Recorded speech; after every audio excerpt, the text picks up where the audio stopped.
24 août 2025. Artiste-auteur. Statut. Qu'est-ce que j'en pense? Alors c'est surtout pourquoi faut-il développer un statut qui n'est pas reconnu par le simple acte.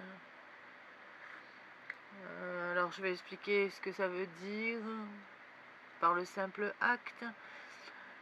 Un écrivain, par logique, c'est une personne qui prend un outil et qui peut graver quelque chose sur une pierre ou qui peut se servir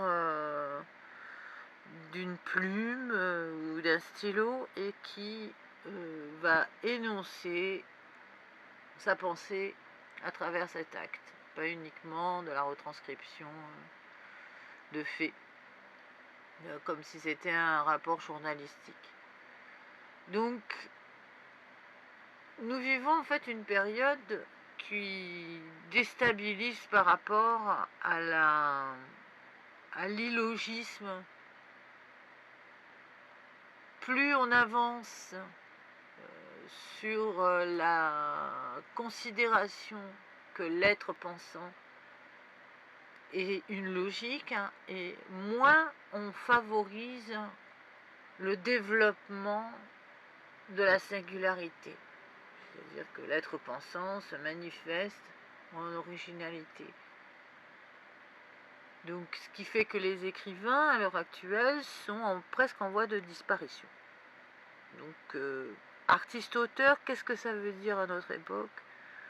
J'en sais trop rien parce que je ne suis pas finalement complètement de cette époque, donc je ne peux pas savoir quelle est la mouvance qui est impartie à artiste-auteur. La seule chose que je peux dire, c'est qu'en tant qu'écrivain, je me suis retrouvée devant une circonstance particulière et donc je ne peux pas faire un article généralisé. Je suis obligée de prendre le seul exemple que j'ai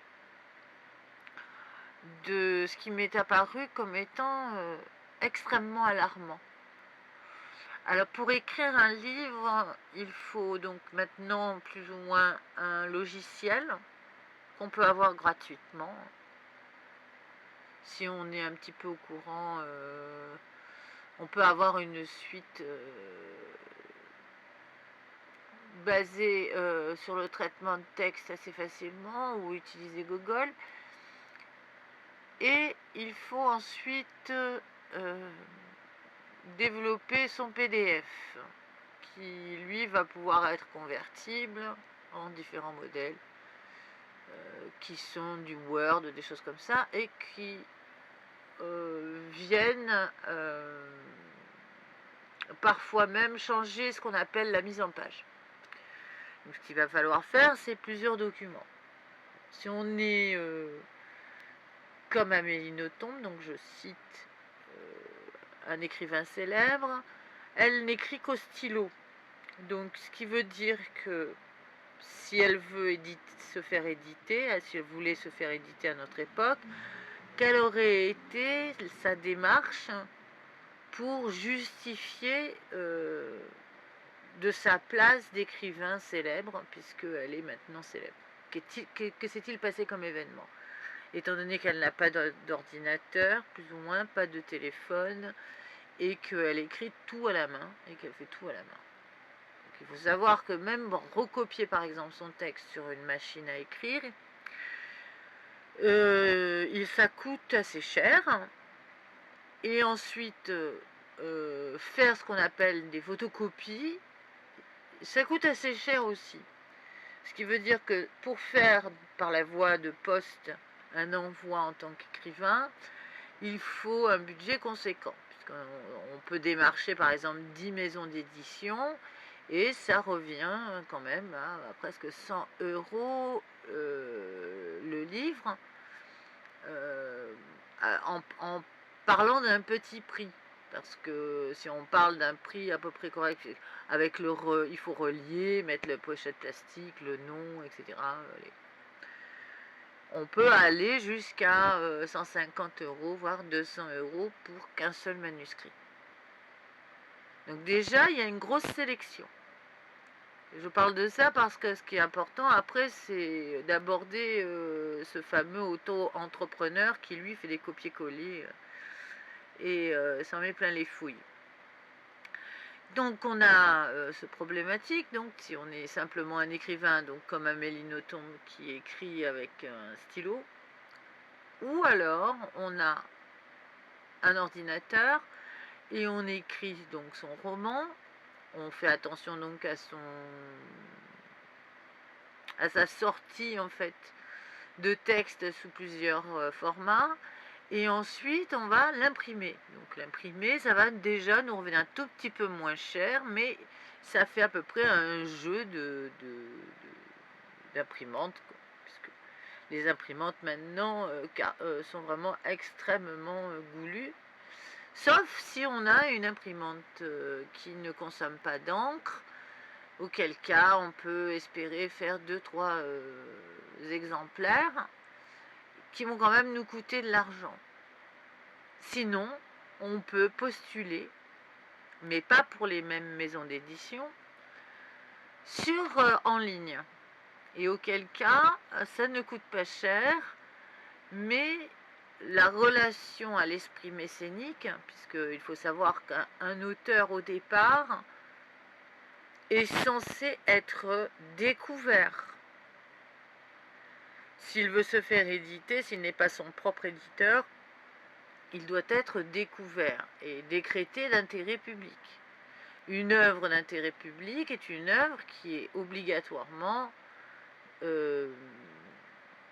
éligible à l'aspect mécénique qu'il peut y avoir dans les maisons d'édition dites normales. Or maintenant, le rapport mécénique face à un auteur inconnu, c'est d'être dubitatif sur la qualité de l'œuvre et donc de proposer un modèle standardisé pour tous les auteurs, qui est l'action participative. L'action participative, c'est donc un apport financier assumé par l'auteur à raison de minimum de 1800 € pour le minima et plus de 2500 € pour le maxima. Ce qui est une somme considérable. Ce qui fait qu'on ne peut plus être celui qui a le génie, qui est capable d'écrire sa pensée, que ce soit un philosophe ou un grand auteur d'histoire romanesque, et d'être approuvé comme intérêt public par une maison d'édition, parce que maintenant, cela n'est plus considéré. Donc ça, c'est terrible, parce que ça veut dire que la pensée est écrasée face à la nécessité mercantile des procédés. Et ça, c'est une grande battle qui s'est faite, puisque le rapport mécénique, ça n'a pas été tout neuf. Il y a eu aussi des battles qui se sont faites jusqu'à ce qu'on obtienne gain de cause et que ce soit un particulier qui devienne mécène. C'est ce qui est en général, sauf les artistes, principalement les artistes auteurs, qu'ils soient peintres, sculpteurs ou musiciens.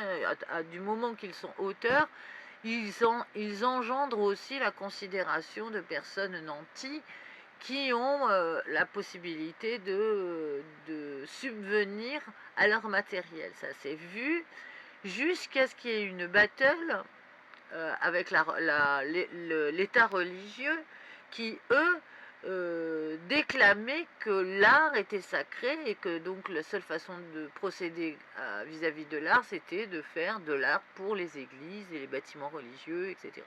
Donc les vitraux, les sculptures pour les bâtiments religieux, etc. Donc il y a eu une grosse battle et l'État a repris ce qu'on appelle la valeur mécénique et a donc développé un mécénat spécialiste de l'art. Alors, c'est là où il y a un petit problème. Donc, nous avons donc un statut, du coup.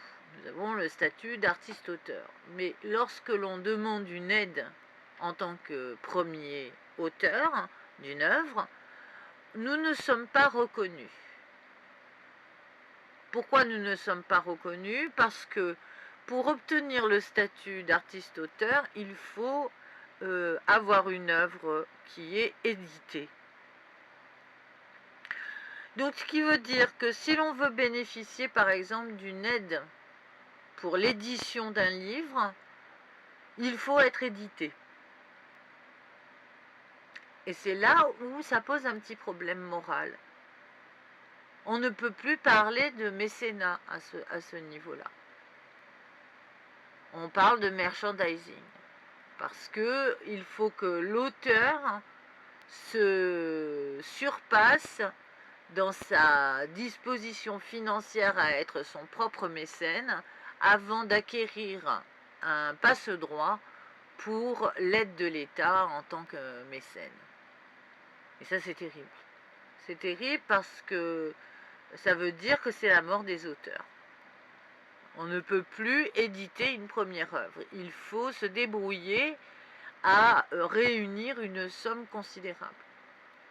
Alors bizarrement, le statut d'artiste-auteur est celui qui est reconnu par le RSA. Il n'y en a pas énormément de statuts, je pense que c'est le seul d'ailleurs qui est reconnu comme statut parce que un auteur est payé une misère. Donc, et puis que la sécurité sociale, c'est pas trop difficile en fait de faire bifurquer les dossiers. Et donc un auteur est par conséquent obligatoirement au RSA s'il veut continuer à écrire. Donc ça veut dire que l'écrivain n'est plus la figure de la représentation de la littérature dans notre société. Et l'écrivain n'est plus non plus celui qui est reconnu comme étant le conteur ou l'essayiste ou le documentaliste pour certains qui sont un peu techniques dans leur façon d'aborder les choses.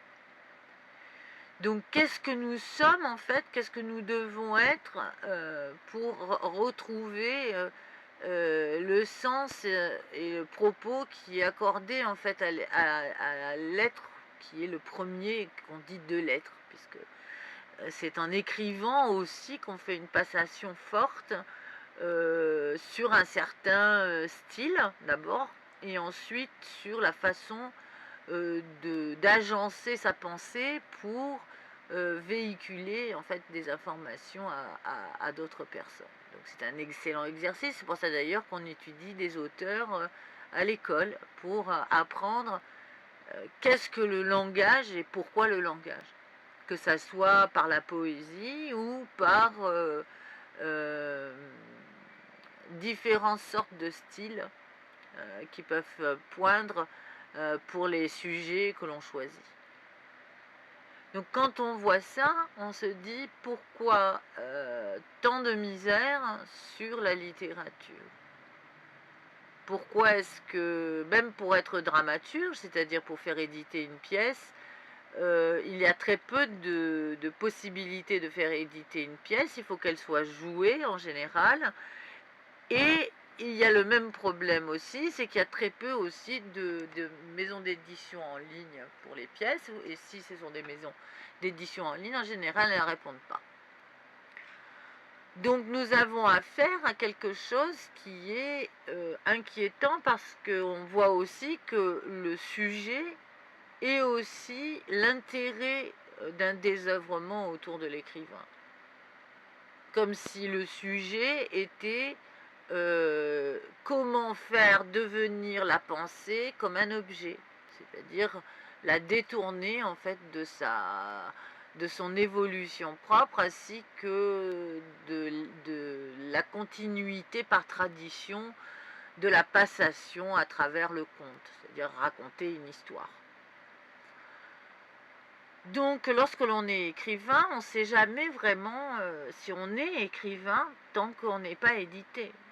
On ne peut pas s'auto-décréter écrivain, sauf qu'on dit qu'on a écrit un livre. C'est tout ce qu'on peut dire. On peut dire j'ai écrit un livre et je suis donc soi-disant écrivain. Mais il n'y a pas de maison d'édition. Et la maison d'édition est le sacrement pour l'écrivain.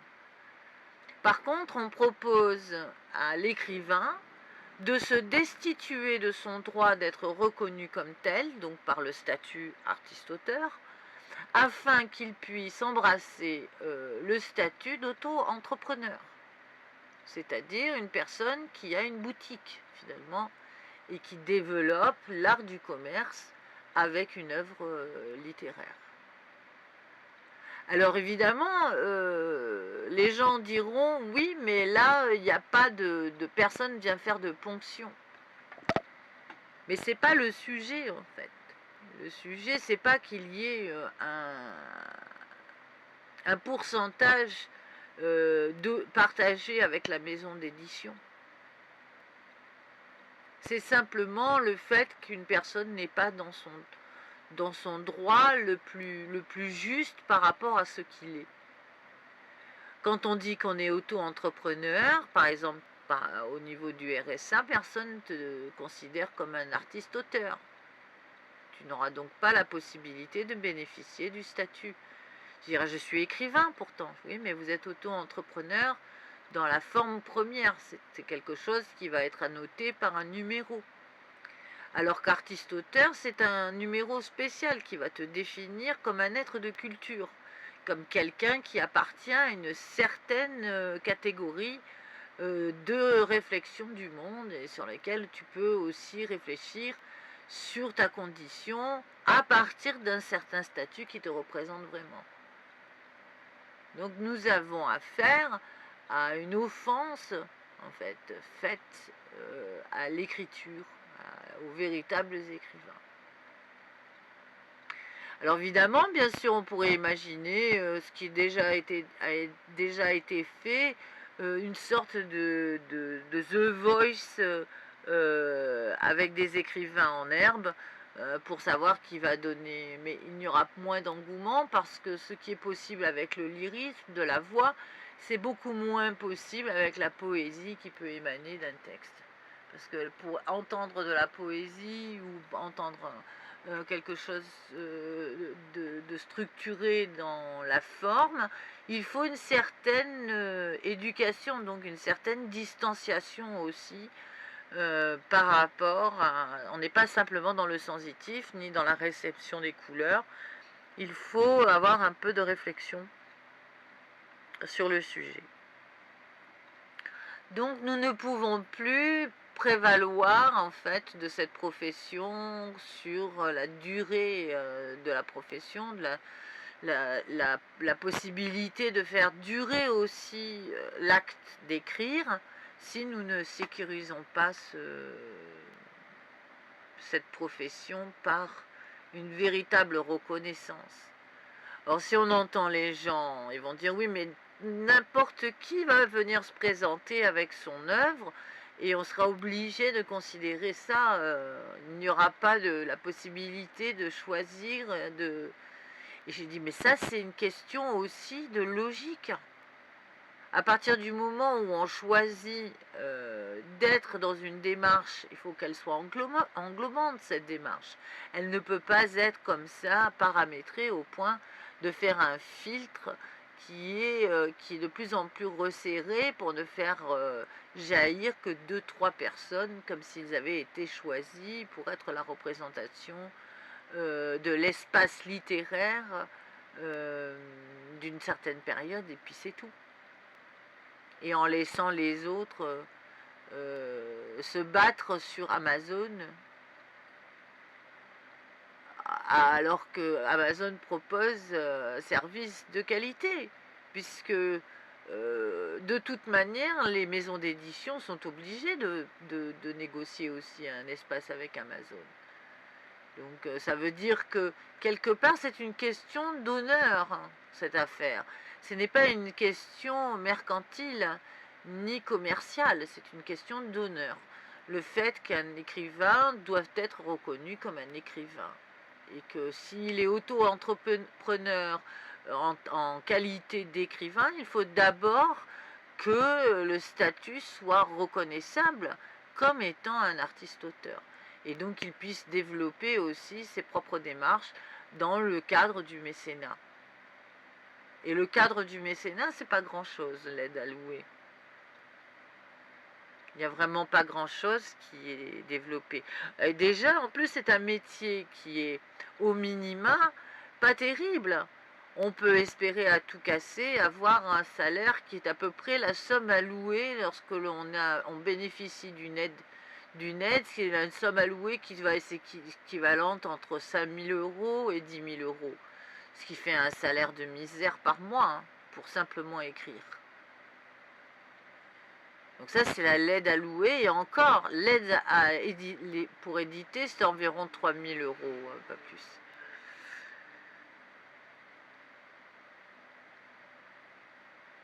Et on n'est pas sûr de l'obtenir, même avec son statut d'artiste-auteur. Donc un auteur qui est jeune et qui postule en fait pour être édité et qui se retrouve donc en face d'un éditeur qui aime son livre et qui est prêt à se lancer dans l'aventure, il peut aussi végéter comme ça avec son contrat parce qu'il ne pourra jamais obtenir la somme qui est demandée. Surtout si par exemple cette personne est au RSA. Parce qu'elle ne peut pas développer une stratégie avec une structure de l'État pour la réalisation de l'opération de la somme participative. Donc artiste-auteur, c'est quelque chose qui est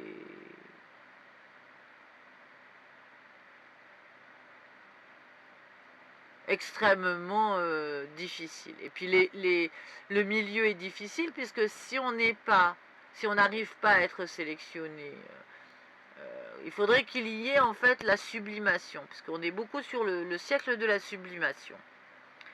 Nous avançons, nous sommes tous plus ou moins des alchimistes sommés de transformer du plomb en or.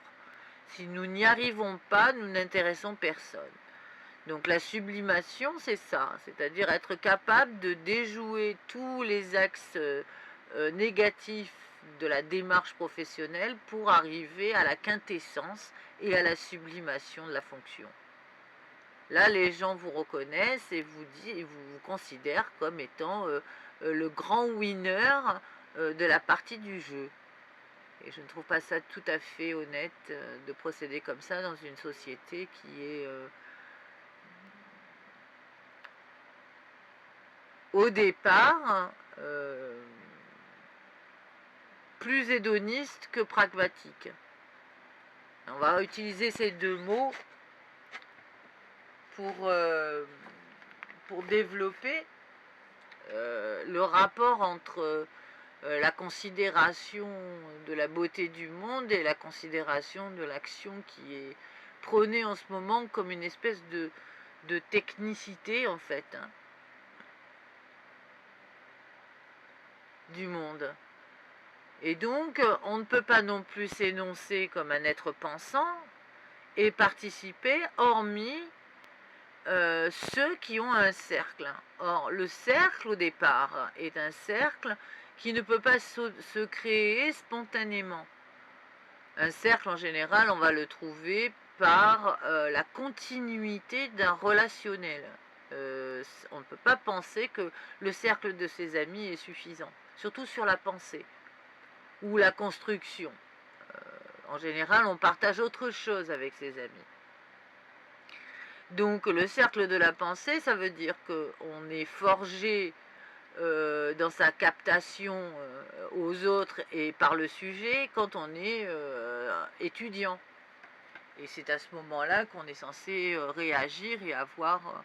donc il faut être dans un bain pour pouvoir sortir de l'eau et sentir le savon qui correspond aussi. Donc c'est pour ça que c'est un peu ennuyeux, parce que pour arriver à obtenir ce qui a été défendu à certaines périodes, comme les cercles littéraires, comme les cafés littéraires qui ont eu un franc succès à une certaine période et qui ont fait justement tout l'aura de certains quartiers parisiens, ne sont plus que des petits endroits élitistes. Comme on arrive dans le cercle privé de ces lieux, ça veut dire qu'on est consacré et c'est un peu comme si on rentrait dans l'Académie française, quoi. Donc ça veut dire que c'est plutôt prestigieux que la reconnaissance d'une action sur l'intérêt public. Donc, une œuvre d'intérêt public, ça veut dire que c'est une œuvre qui est censée faire augmenter la pensée de chacun, mais dans une commune mesure, pas uniquement sur un petit cercle élitiste. Et c'est là où il y a une sorte d'injustice dans notre 21e siècle, qui est offensant pour tous les écrivains qui, eux, ont bataillé pour faire avancer justement l'esprit et pour arriver à cette merveilleuse période qui est représentée par les temps modernes et qui a donc créé une ouverture, en tout cas par le voyage intérieur aussi à travers les écrits, ce qu'avaient déjà prôné les Grecs à une certaine période, ou les Perses. Donc on a quelque chose qui est un peu bizarre. Alors, est-ce que c'est la mort des écrivains? Est-ce que les écrivains sont en voie de disparition? Qu'est-ce qui remplacera les écrivains? Quelle est donc la profession qui pourra donner le même effet en fait dans notre civilisation? Alors ce qui est intéressant à notre époque, c'est que grâce au livre audio, on a la possibilité d'augmenter le pouvoir de l'écrit, puisque on n'est pas tout le temps apte à lire son livre, si on a envie de lire. Quelqu'un qui vous captive par une lecture et quelqu'un qui vous amène aussi le goût à l'étude de nouveaux textes. Et en général, il y a un effet bénéfique. Il y a rarement un effet négatif quand on lit un livre. Sauf si le sujet est une merde et qu'on s'emmerde à lire une œuvre de merde. Mais sinon, en général, on est toujours augmenté dans sa réflexion. Par différents moyens, que ce soit l'adéquation ou l'opposition.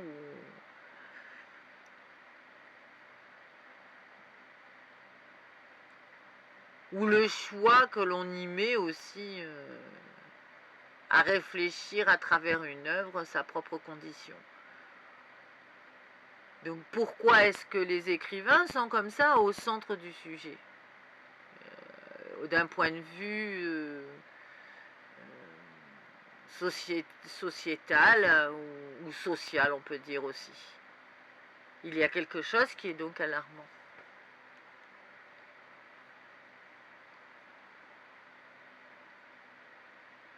Écrire un livre, c'est hyper intéressant. C'est pas la même chose que d'écrire un scénario, par exemple. Pourtant, il y a le scénario est quelque chose qui nous amène à la construction aussi d'un livre. Mais c'est un livre sur lequel on engage moins sa réflexion sur certaines choses.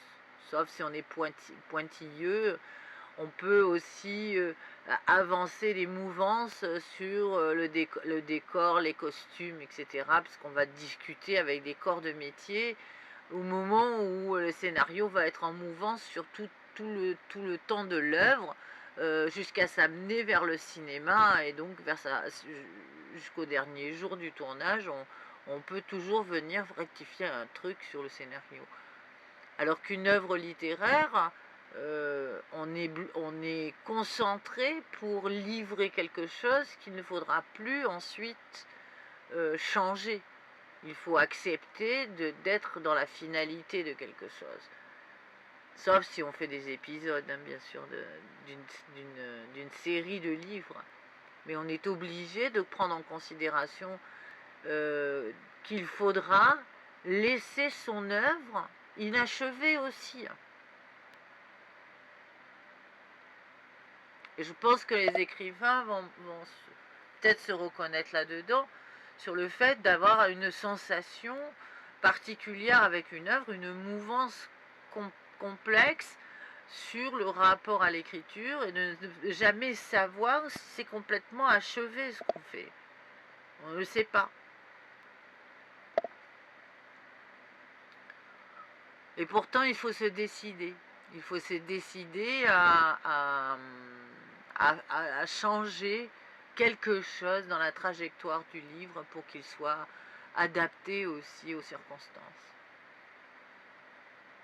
Je pense que Proust, par exemple, il n'a pas, lui, opté pour ça. Il a complètement adhéré à être lui-même le propre voyageur, le premier voyageur dans le livre. Et c'est pour ça qu'il a livré des œuvres extrêmement denses et fournies, parce qu'il était fasciné par la mémoire, en fait. Ou la capacité de retranscrire correctement. Jules Verne aussi a opté aussi pour ce genre de choses. Donc voilà, nous sommes dans un petit drame. Bon, est-ce que c'est grave?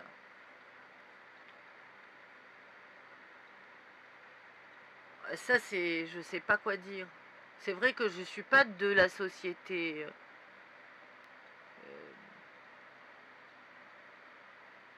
Ça fait longtemps d'ailleurs que je ne suis pas de la société, mais je suis écrivain. Et mes œuvres sont quelque part aussi une façon de développer ce sujet sur quel est le sentiment de notre époque, sur l'intérêt aussi de créer une œuvre. Bon, par chance, je ne suis pas qu'écrivain. Donc ça me permet d'être moins affecté par le fait que justement la notion d'être reconnu à travers une œuvre, comme par exemple pouvoir être édité mais ne pas pouvoir être édité en même temps, c'est quelque chose qui est sûrement extrêmement difficile à vivre lorsque l'on n'a que ça comme sujet d'existence. Et je ne trouve pas ça tout à fait honnête de proposer en France un climat comme ça d'insécurité sur la pensée. Parce que la pensée, c'est quelque chose qui vous traverse, qui n'est pas obligatoirement contemporaine. On ne pense pas tous les jours avec le temps qui nous est imparti, donc nous ne pouvons pas être tout le temps de l'air du temps, et faire donc de l'esprit du temps. Nous sommes aussi une synthétique qui prend en compte aussi différents espaces-temps, et ce n'est pas obligatoirement sur l'événementiel de notre période qu'on a des choses à dire. Et le rapport à l'imaginaire ou la construction fictive est quelque chose qui est extrêmement déstabilisant parce qu'on a besoin aussi d'être reconnu par ses pairs. On ne peut pas partir comme ça dans un monde particulier, être à la recherche d'une prose, d'une façon de raconter une histoire et être complètement décontenancé par ses semblables qui ne vous considèrent pas comme étant existants.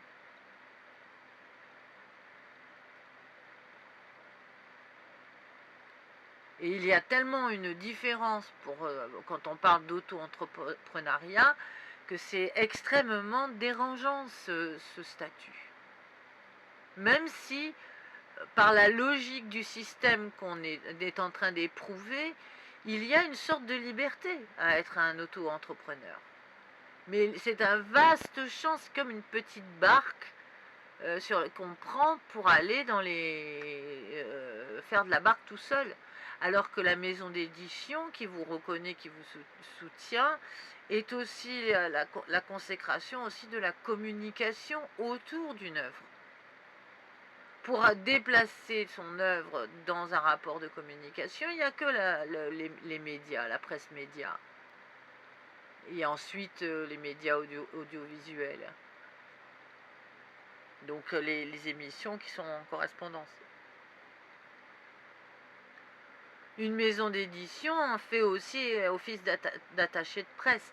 Elle va démarcher aussi, ou d'agent même, pour faire connaître une œuvre, et donc on est moins stressé par le rapport ambigu parfois qu'il y a à être à faire sa promotion, alors que l'on vient d'un monde imaginaire ou des choses comme ça.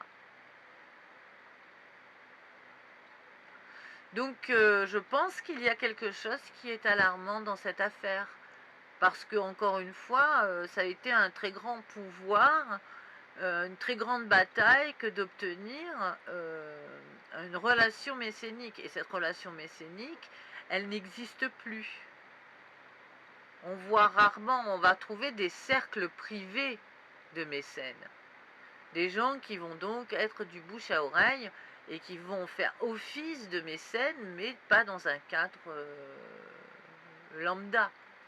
Ça sera une sorte d'élitisme, encore une fois, de personnes que l'on croise dans des dîners ou dans des machins qui vont... et je ne trouve pas ça juste, ce n'est pas démocratique. Voilà. Donc peut-être qu'on n'est plus dans une démocratie sur plein de choses, mais je ne trouve pas ça juste, et je ne trouve pas ça juste que le ministère de la Culture ne défende pas ça comme une cause réelle. Que ça passe à l'as parce qu'il y a d'autres points de vue à l'heure actuelle qui sont... on est noyé en fait par le nombre de dossiers qui nous apparaissent beaucoup plus importants surtout. Mais la problématique, c'est que la pensée, qu'elle soit philosophe ou fictive, et qu'elle soit, c'est un brassage.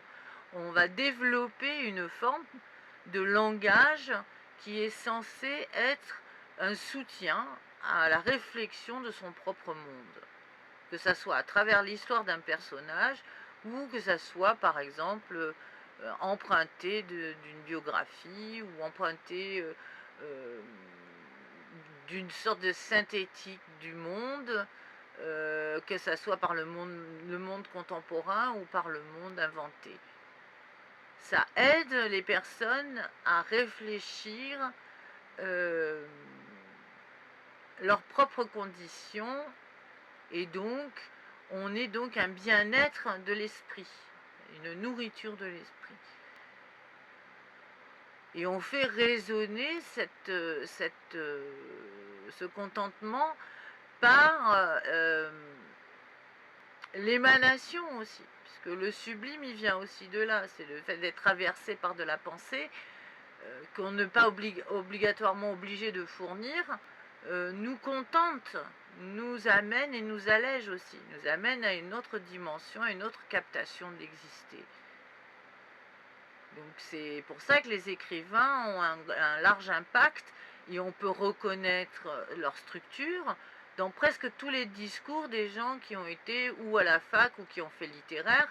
On va sentir un puissant impact de ces êtres qui ont été des écrivains sur la façon de se comporter à travers le langage. Donc évidemment, pas tout le monde peut avoir ce qu'on appelle la matière de l'écrivain. Donc déjà, savoir citer des écrivains, c'est déjà extrêmement bien, parce que ça permet de cibler aussi son travail personnel à s'améliorer et à manifester aussi de la curiosité pour le monde. Donc voilà, pour moi, c'est un drame qui m'a laissé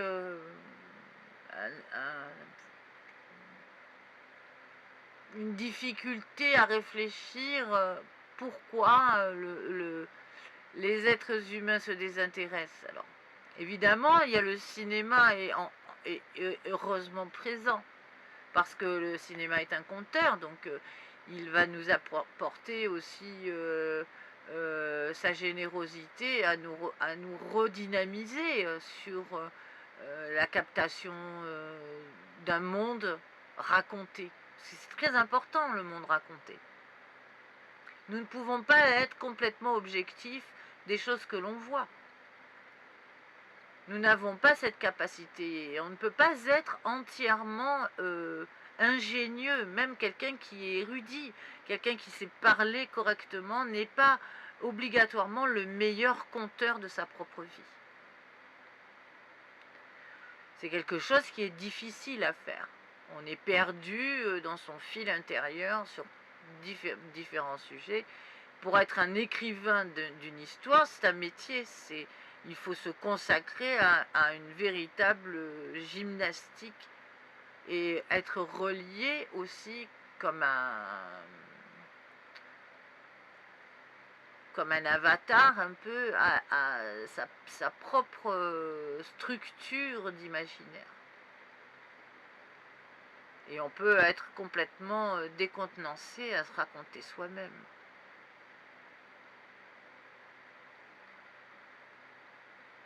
Donc c'est très intéressant de voir que notre société, pour le moment, se refuse à être en considération du travail accompli de différents auteurs. Et que nous avons par contre choisi d'être représentés, encore une fois au sol, par des auteurs qui ont marqué nos esprits. Comme par exemple, ça va être difficile de se débarrasser de Germinal ou des Misérables. C'est devenu notre fond de reconnaissance. C'est ce qu'on va citer en premier. On va citer ces grandes périodes difficiles qui ont été racontées ou par Balzac ou par Zola.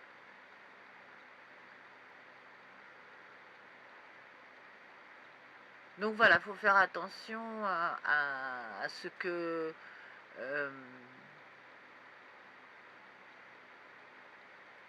les auteurs restent accessibles. Il y a aussi une chose qu'il faut savoir, c'est qu'on ne peut pas savoir quelle est l'œuvre qui est l'œuvre bénéfique. On ne sait jamais. On ne peut pas savoir. Donc on ne peut pas prévaloir non plus d'un style d'un auteur. Savoir si celui-là il est plus bankable qu'un autre. Parce que nous ne pouvons pas savoir quelle est l'histoire qui est la plus bénéfique. Et parfois, il y a des choses qui sont bénéfiques dans les romans à l'eau de rose. Nous ne savons pas, nous ne pouvons pas, nous ne sommes pas là, il ne faut pas juger finalement ce qu'on appelle le genre littéraire. Parce que il faut justement être dans la captation d'une mouvance autour du style qui permet de faire une tempérance, une matière émotionnelle intense qui sollicite encore une fois le bon cerveau. C'est une battle qui a peut-être un peu de personnes naïves. Bon, je ne suis pas de cette société, donc je me permets d'endosser ce rôle, du coup, de la naïve qui parle du monde cruel, imparti aux artistes-auteurs, je ne sais pas. Enfin voilà, c'est à débattre. J'espère que, pour le coup, il émergera des dispositions plus simples, plus claires, où la démarche sur l'écriture, bien qu'on trouve des agents littéraires, mais les agents littéraires sont pareils, ils sont derrière une montagne de 3 mètres qu'il faut escalader. Alors c'est pas une montagne de 10 mètres, mais 3 mètres déjà à escalader quand il n'y a pas de pied d'appel et qu'il n'y a pas d'aspérité, c'est déjà énorme d'arriver à grimper quelque chose qui est plus ou moins glissant, puisqu'il faut quand même minimum une force de frottement pour pouvoir avoir une adhérence. Donc un agent littéraire ne vous répondra pas non plus, parce qu'il faut être introduit auprès d'un agent littéraire. principalement par une maison d'édition, par exemple, donc avoir déjà édité un livre. Ensuite, on peut rentrer dans des cercles d'auteurs qu'on va trouver. Sur les aides à l'écriture, c'est foisonnant, ce genre de choses, ce qui est normal. Le rapport mercantile à la construction d'une œuvre est bankable, avec un côté comme ça pédagogique. C'est hyper intéressant, mais il n'y a pas de véritable constitution autour de la révélation, autour d'un jeune auteur qui est potentiellement d'intérêt public. Et c'est un peu le débat à travers cet article sur la notion de différence qu'il y a aussi. Si les maisons d'édition sont disposées à être plus laxistes par rapport à la logique, elles mettront obligatoirement des sessions accessibles, comme par exemple Gallimard ayant une session accessible online avec un système.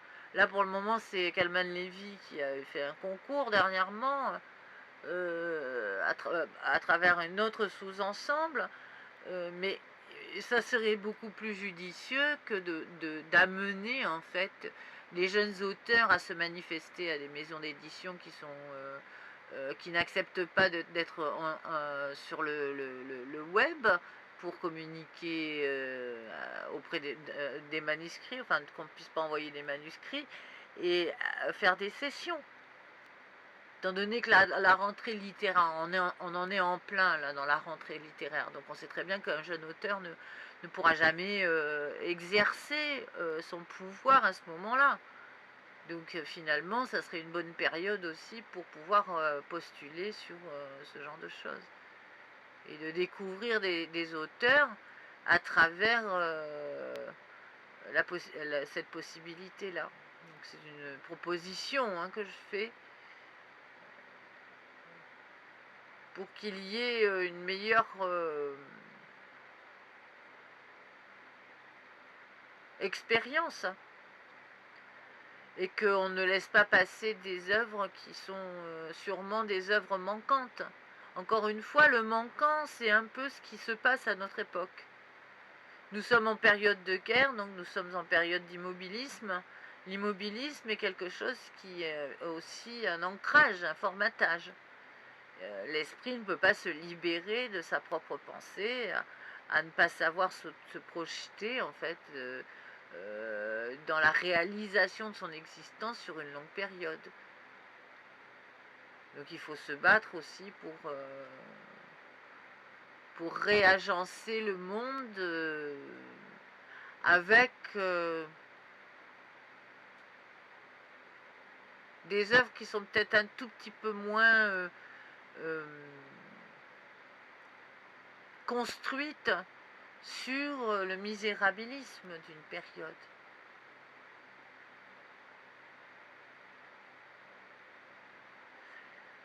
Voilà.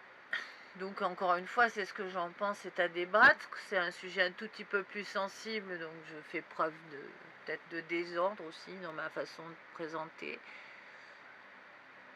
Enfin, j'ai pas un ressenti complètement désordonné, mais c'est possible.